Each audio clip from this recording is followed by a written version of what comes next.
प्रत्येक आई वडील सतत मुलांबद्दल एक विचार करत असतात की आपण आयुष्यात जेवढी मेहनत केली, जेवढा त्रास आपण भोगला, हे सर्व आपल्या मुलांच्या वाटेला येऊ नये. आपले मुलं खूप शिकावीत व त्यांना चांगली नोकरी लागावी म्हणून ते बिचारे वेडी आशा घेऊन शहरात असेल तर कापड गिरणी किंवा इतर कुठल्याही ठिकाणी, ग्रामीण भागात असतील तर शेतात राब राब राबतात व त्यांच्या जोडीला आई पण तेवढीच महत्त्वाची भूमिका बजावते.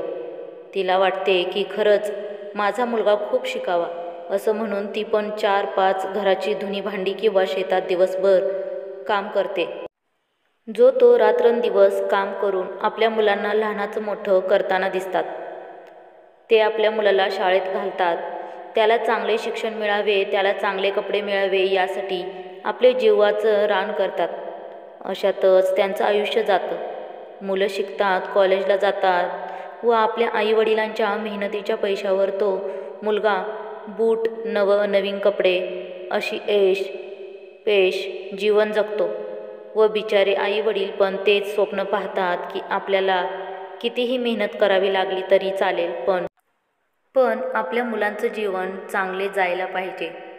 मुलं चांगली शिकली पाहिजेत व नोकरीला लागली पाहिजे व मूल पण चांगली शिकतात व नोकरीला पण लागतात. तेव्हा आई वडिलांच्या मनाला कुठेतरी शांतता मिळते. आपल्या मेहनतीला फळ आले असं त्यांच्या मनाला वाटतं. आत्ता आपला मुलगा शिकला, नोकरीला लागला, आता त्यांना उत्सुकता असते त्यांच्या लग्नाची. मग त्यांच्या शिक्षणायोग्य मुलगी पाहून आपल्या मुलाचे ते लग्न करतात. मग आता आई वडिलांना जग जिंकल्यागत वाटतं. थोडे दिवस सर्व काही नीट व्यवस्थित चालत राहतं, परंतु इथून तर खरं आयुष्याशी संघर्ष करायची वेळ आता ते म्हातारे झालेल्या आई वडिलांवर येते. कारण घरात सूनबाई आल्यावर मग नवीन 9 दिवस चांगले जातात. मग सुरुवात होते लहान लहान गोष्टींवरून सासू सुनामध्ये भांडणं होतात. सुनेला मग ते म्हातारे बिचारे घरात सहन होत नसतात.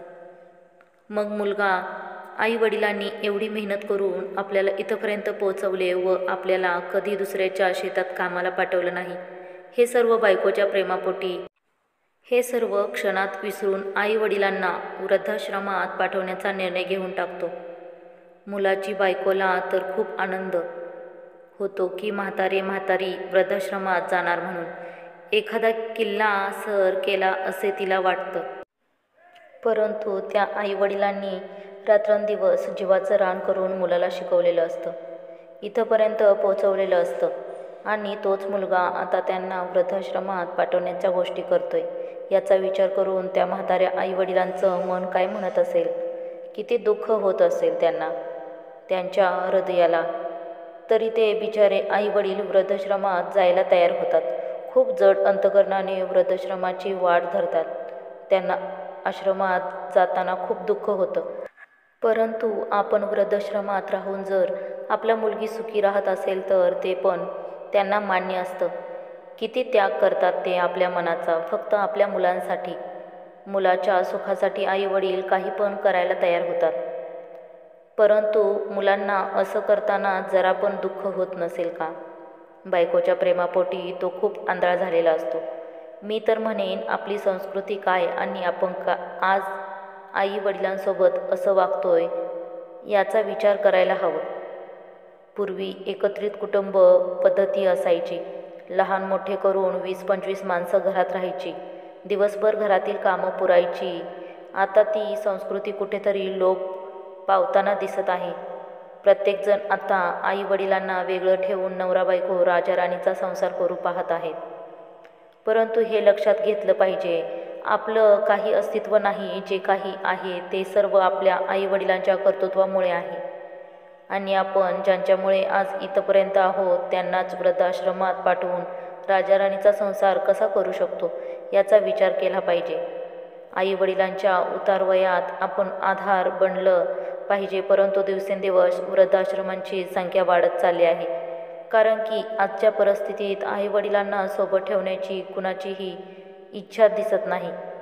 मी असं अजिबात नाही म्हणत की सर्व मुलं सारखी असतात, परंतु आई वडिलांना वृद्धाश्रमात पाठवणाऱ्यांची संख्या पण कमी दिसत नाहीये. वृद्धाश्रमात जर आपण गेलात तर त्या म्हाताऱ्या आजीबाबांचा तो निरागस चेहरा पाहून आपल्याला रडायला येईल. त्यांच्याशी आपण गप्पा गोष्टी केल्यावर कळतं की एका बाबांचा मुलगा डॉक्टर, कुणाचा इंजिनियर, तर काहींची मुलं परदेशी नोकरी करतात. येतात वर्षातून एकदा भेटायला. बाकीचे महाशय तर त्यांना वृद्ध आश्रमात जसे टाकून परदेशात गेले तसे परत भेटायलाच येत नाहीत. काय म्हणत असेल तो? त्या म्हाताऱ्या आईवडिलांचं मन. लहानपणी हेच आईवडील आपलं पोरगं शाळेतून उशिरा घरी आलं नाही म्हणून सर्व गाव पालतं घालायची. मुलाला शोधण्यासाठी 1 तास जरी उशीर झाला तर मुलाला घरी येण्यासाठी तरी त्या आईवडिलांचं मन लागत नव्हतं. आणि आज पोरगं मोठं झाल्यावर आईवडिलांना ढुकूनसुद्धा पाहायला येत नाही. खूप वाईट वाटतं हे सर्व पाहून.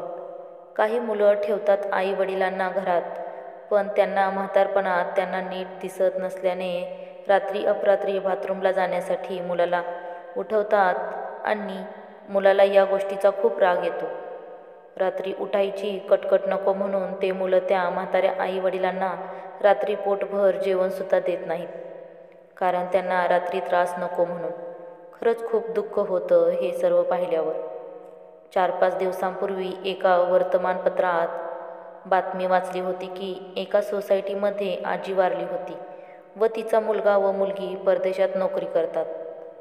त्यांना जेव्हा आजी राहत होत्या त्या ठिकाणच्या शेजारी राहणाऱ्या लोकांनी त्या मुलाशी संपर्क केला असता त्यांनी सांगितलं की आमच्याकडे वेळ नाही, तुम्हीच त्यांचं अंतिम संस्कार करून टाका.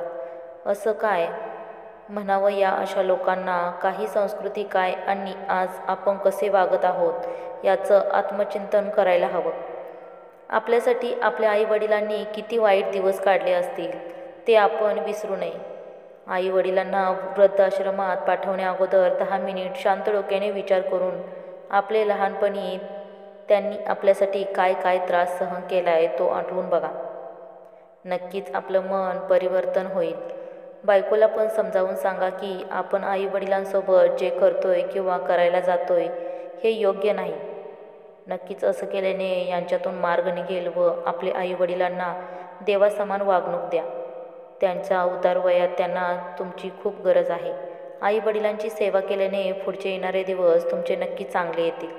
नाहीतर आईवडिलांना वृद्धाश्रमात टाकून जर कुणी आनंदात राहण्याचा प्रयत्न करत असेल तर ते खूप चुकीचं आहे. असं करून तुम्ही आयुष्यात कधीच सुखात राहणार नाही, एवढं मात्र नक्की खरं आहे. हा व्हिडिओ कसा वाटला कमेंट करून नक्की कळवा आणि आपल्या चॅनलला लाईक, शेअर अँड कमेंट करायला विसरू नका. धन्यवाद.